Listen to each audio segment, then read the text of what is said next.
People saying interesting things. Shedeur Sanders talking yesterday about his playing status, so basically meaning he hasn't played at all. Third-string quarterback in Cleveland this year. Listen to what he said. If things happen, things turn out where I play, then I'll be out there and I'll be ready to play. So I'm ready to play right now. I know if you see the quarterback play in the league right now, I know I'm capable of doing better than that. That was interesting to say the least. Bart, I mean, what do we say about that? Well, that's not your line, right? Your line is just to say, hey, I'm here trying to get better. I'll be ready. I'm just going to try and do my best. You got to kind of get better in silence. And you have to realize that sometimes you got reporters just sitting around, and they'll put a camera in your face. You think they're your friend. You feel good because you're getting some attention because you're not the starting quarterback, and you just say stuff, not realizing that it blows up to stuff like this. And the last time we saw him in the playoff, in the preseason, against guys that are probably, pumping gas right now, he didn't look so good. So he needs to just say, listen, just improve and don't poke the bear. Rex always used to say anything you want, just name 2 teammates and a coach. And if you're Shedeur right now, it's all about celebrating your teammates, getting better, getting coached, getting developed. Big win. And he's really a good kid. Like, that just comes off so tone deaf. You're a 5th-round pick just trying to find your way. I would say the shame of it is this. They just came off an amazing win. Yep. And we haven't talked about them at all this week. And the other guys in that rookie class, Mason Graham, Carson Schwessinger, Judkins, Sampson. Meaning the Browns Fannin. rookies. The Browns rookies are playing awesome and are making contributions, and they're not getting the national spotlight. And then the second the camera's on them, I could play. Who's he even referring to? I don't know. Well, there's a time and place for everything, and that's not the right timing for Shedeur Sanders. It's okay for you internally to feel like, hey, I'm better than guys that are starting right now, but there's a time and a place. You don't have to say it out loud. Keep it about the Cleveland Browns and what they've been able to do this season, especially coming off a big win versus the Green Bay Packers. Yeah, I want so badly for him to get a chance this year to show what he can do, and things like this, they make me mad just because they add fuel to all the people who are going to be detractors of his, because it's obviously a mistake. It goes without saying. That's something he shouldn't say, and he did, and so we move on. All right, time for More or Less. It's brought to you by ESPN Bet Sportsbook. Here are the numbers that they are giving us as props this week. Mike T, Caleb Williams, more or less than a combined 249.5 passing and rushing yards against the Raiders. What do you think? We got to go more, Greeny, and here's why. He had 310 last week. Now, that was the Cowboys, so there's a discount, but I don't think the discount comes down that far.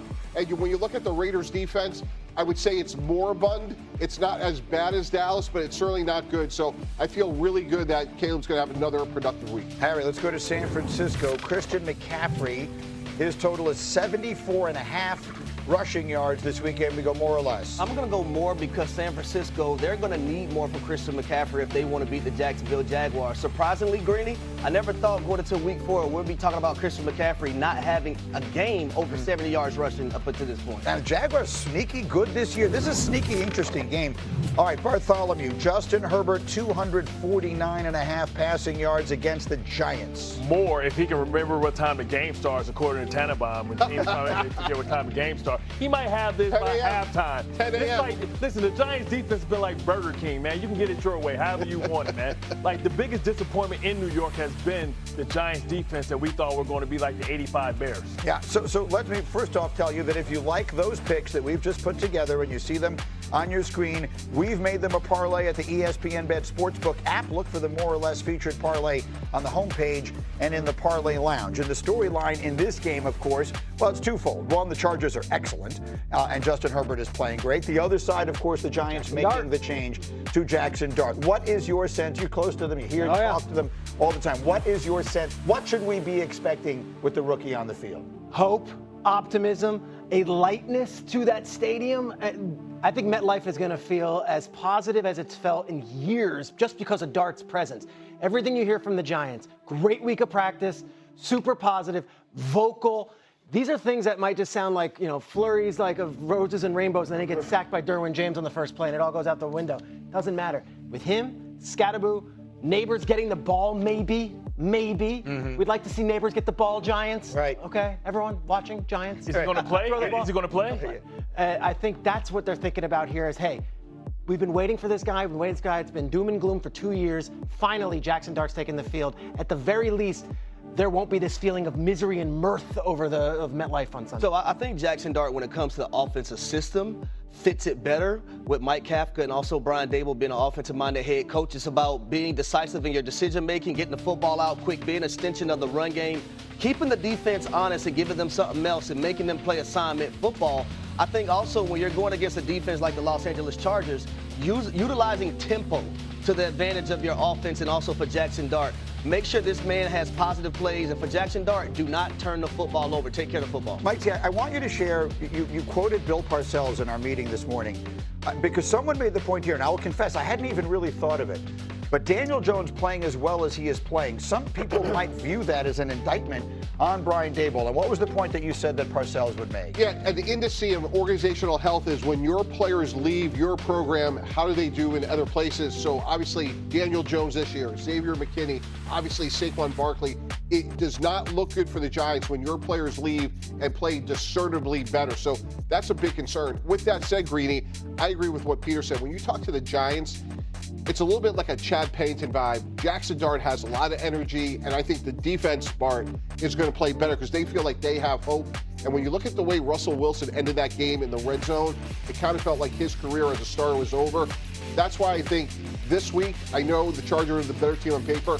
I like the Giants because I think they're going to come in the stadium and think, we're actually better at the quarterback position than we were a week ago. The video you're seeing here, to be clear, is Dart in the preseason this year, in which he looked really good. I'll remind everyone that the spark was there. I mean, that doesn't necessarily mean mean half of those guys on that fit. Yeah, they're pumping gas, as you said. I mean, it means what it means, right? I mean, it is worth whatever it is or isn't worth. You seem typically skeptical. Enthusiasm still get your ass knocked out, right? Let me tell you something, right? I remember another guy had spunk and enthusiasm. His name was Eli Manning. Yeah. And the first 4 games, he had a 30 QBR rating, and against us, my Baltimore Ravens, he had 0. Yeah. Right. So the thing is, it may not look good immediately.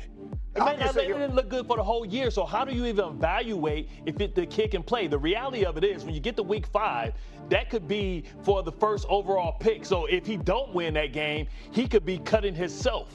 Because that means a new coach, that means somebody else is going to evaluate a new quarterback and somebody that may fit their system. We don't know what it's going to look like. The fact that we think the AFC, the Chargers are the best team in the AFC and the Giants are going to walk through them is ludicrous. We've got 2 of us picking them in this game. Yeah, we need drug testing. I love Bart Scott. The kid hasn't played yet. Bart already. And I think their golf showed that he is an elite quarterback. Our analytics actually now have them as the favorite to come out of the NFC, period. Mike T, if someone said Cam Ward is going to get his first win against Houston this weekend after Brian Callahan relinquished play-calling duties, is that fact or fiction? That's fiction. Cam Ward's going to be good one day, but right now he's getting sacked more than any other starting quarterback, 15 times.